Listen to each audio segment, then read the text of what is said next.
Unité 26. Conversation. Écoutez. 1. Nous verrons maintenant les causes de la Révolution française. 2. À la fin du XVIIIe siècle, en France, le roi détenait le pouvoir absolu. 3. Une minorité de Français, les nobles, bénéficiait de privilèges considérables. 4. La bourgeoisie dominait toute l'activité commerciale et industrielle. 5. Elle voulait la liberté du commerce. 6. Elle voulait aussi l'abolition des privilèges qui entravaient l'activité du pays. 7. On voyait sans cesse augmenter le déficit de l'État. 8. Les mauvaises récoltes et l'augmentation des prix entretenaient le mécontentement général. Répétez. 9. Nous verrons maintenant les causes de la Révolution française.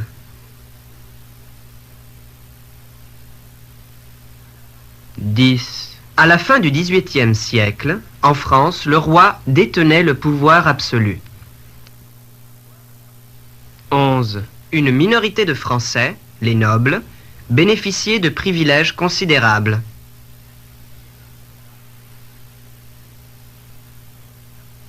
12. La bourgeoisie dominait toute l'activité commerciale et industrielle.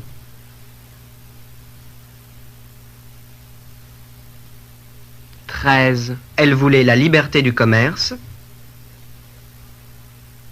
14. Elle voulait aussi l'abolition des privilèges qui entravaient l'activité du pays.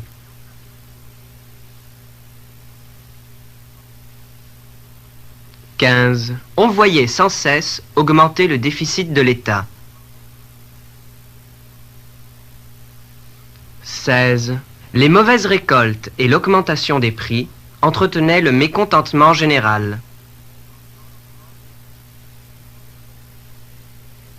Répondez, répétez. 17. Que verrons-nous maintenant?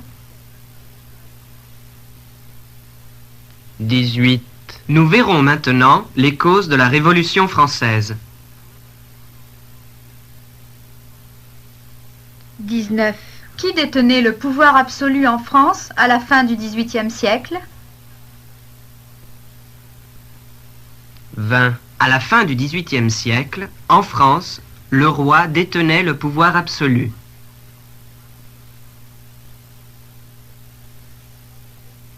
21. Y avait-il des privilégiés? 22. Oui, une minorité de Français, les nobles, bénéficiaient de privilèges considérables. 23. Qui dominait l'activité commerciale et industrielle? 24. La bourgeoisie dominait toute l'activité commerciale et industrielle. 25. Que désirait la bourgeoisie? 26. Elle voulait la liberté du commerce. 27. Que voulait-elle encore? 28. Elle voulait aussi l'abolition des privilèges qui entravaient l'activité du pays.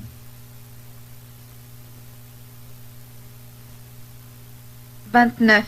Le déficit de l'État augmentait? 30. Oui, on voyait sans cesse augmenter le déficit de l'État. 31. Qu'est-ce qui entretenait le mécontentement général? 32. Les mauvaises récoltes et l'augmentation des prix entretenaient le mécontentement général. 33.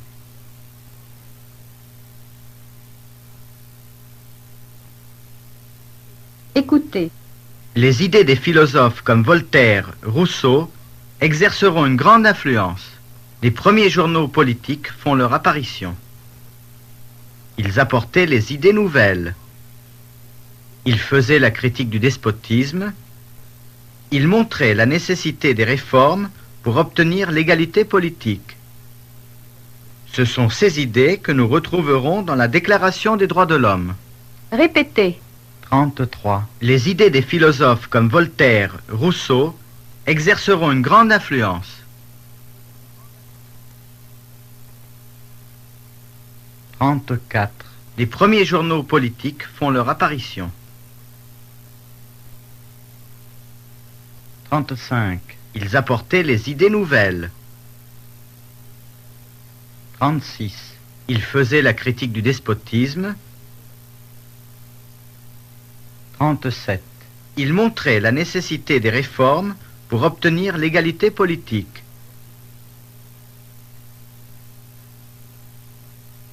38. Ce sont ces idées que nous retrouverons dans la Déclaration des droits de l'homme. Répondez, répétez. 39. Les idées des philosophes exerceront-elles une grande influence? 40. Oui, les idées des philosophes comme Voltaire, Rousseau exerceront une grande influence.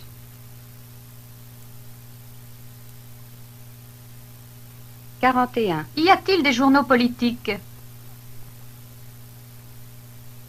42. Oui, les premiers journaux politiques font leur apparition. 43. Qu'apportaient-ils? 44. Ils apportaient les idées nouvelles. 45. Que faisaient-ils encore? 46. Ils faisaient la critique du despotisme. 47. Quelle nécessité montraient-ils? 48. Ils montraient la nécessité des réformes pour obtenir l'égalité politique.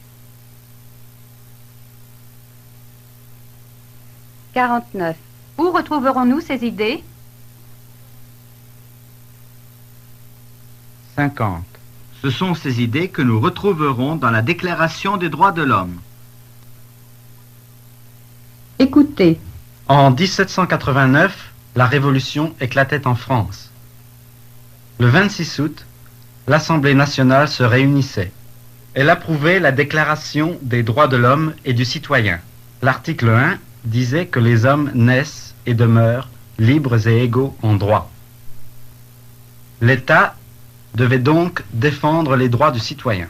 La loi devenait l'expression de la volonté générale. On mettait en application les grands principes des philosophes. Ces grands principes devaient ensuite se propager dans toute l'Europe. Répétez. 51. En 1789, la Révolution éclatait en France. 52. Le 26 août, l'Assemblée nationale se réunissait. 53. Elle approuvait la Déclaration des droits de l'homme et du citoyen. 54. L'article 1 disait que les hommes naissent et demeurent libres et égaux en droit.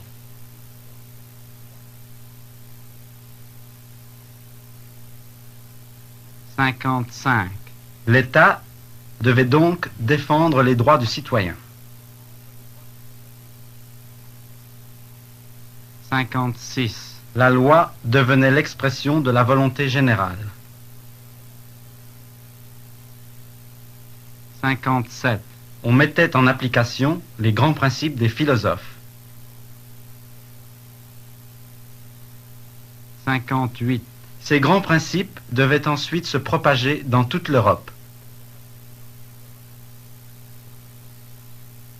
Répondez, répétez. 59.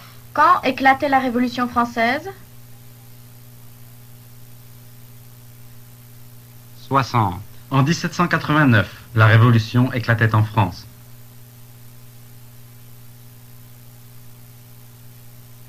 61. Que s'est-il passé le 26 août?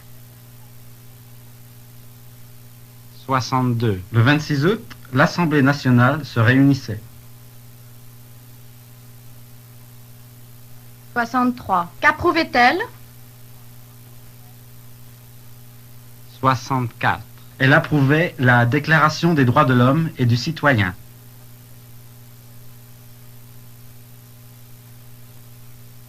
65. Que disait l'article 1? 66. L'article 1 disait que les hommes naissent et demeurent libres et égaux en droit.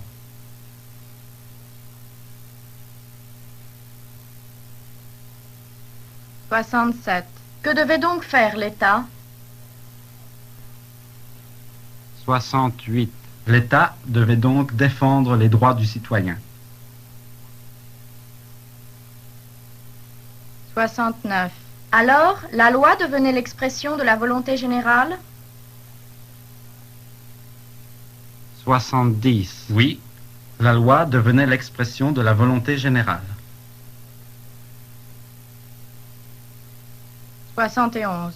On mettait en application les grands principes des philosophes? 72. Oui, on mettait en application les grands principes des philosophes. 73. Est-ce que ces grands principes se propageront? 74. Oui, ces grands principes se propageront dans toute l'Europe. Écoutez. Rousseau était l'un des grands philosophes du siècle des Lumières. Il disait que la liberté est un droit et un devoir de l'individu. Il écrivait dans le contrat social que l'État devait promouvoir la liberté. Il affirmait que l'État doit être au service du citoyen. On lisait ses œuvres avec beaucoup d'intérêt. Les révolutionnaires mettront en application ses théories politiques. Répétez. 75. Rousseau était l'un des grands philosophes du siècle des Lumières. 76. Il disait que la liberté est un droit et un devoir de l'individu.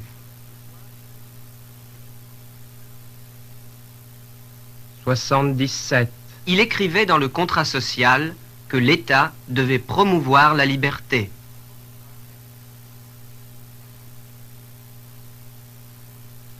78. Il affirmait que l'État doit être au service du citoyen. 79. On lisait ses œuvres avec beaucoup d'intérêt. 80. Les révolutionnaires mettront en application ses théories politiques. Répondez, répétez. 81. Qui était Rousseau? 82. Rousseau était l'un des grands philosophes du siècle des Lumières. 83. Que disait-il? 84. Il disait que la liberté est un droit et un devoir de l'individu.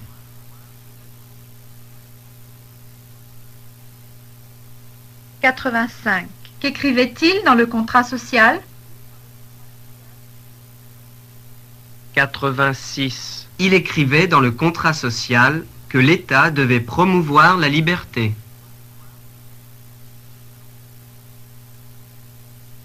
87.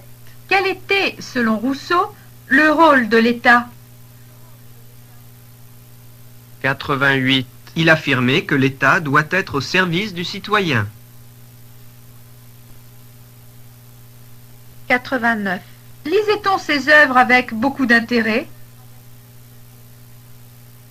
90. Oui, on lisait ses œuvres avec beaucoup d'intérêt. 91. Ces théories auront-elles de l'importance? 92. Oui, les révolutionnaires mettront en application ces théories politiques. Écoutez. 93. Pierre, quelle leçon étais-tu en train de lire? 94. Je lisais ma leçon d'histoire. 95. Quelle période étudiez-vous en ce moment? 96. En ce moment, nous étudions la Révolution française. 97. L'as-tu déjà étudié dans une autre classe? 98. Oui, on l'a déjà étudié au début de la 3e. 99. Ça t'intéresse? 100. Oui, mais je croyais que c'était moins difficile à comprendre. Répondez, répétez. 101. Pierre, quelle leçon étais-tu en train de lire? 102. Je lisais ma leçon d'histoire. 103. Quelle période étudiez-vous en ce moment? 104. En ce moment, nous étudions la Révolution française. 105. L'as-tu déjà étudié dans une autre classe? 106. Oui, on l'a déjà étudié au début de la 3e. 107. Ça t'intéresse? 108. Oui, mais je croyais que c'était moins difficile à comprendre.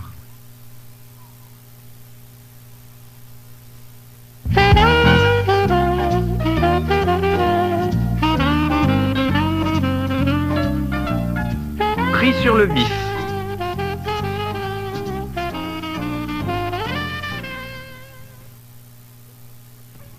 Écoutez. Bonjour, monsieur. Je croyais que vous alliez à Lyon aujourd'hui. Oui, mais au dernier moment, je n'ai pas pu partir. Il y a une grève des trains. Ah, c'est vrai. Je n'y pensais plus. Répétez. Bonjour, monsieur. Je croyais que vous alliez à Lyon aujourd'hui. Oui, mais au dernier moment, je n'ai pas pu partir. Il y a une grève des trains.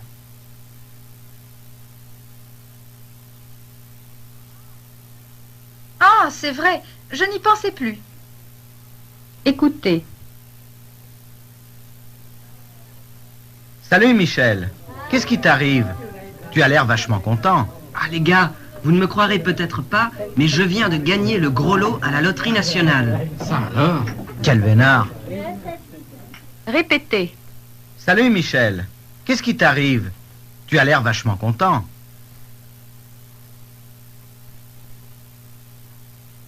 Ah les gars, vous ne me croirez peut-être pas, mais je viens de gagner le gros lot à la loterie nationale.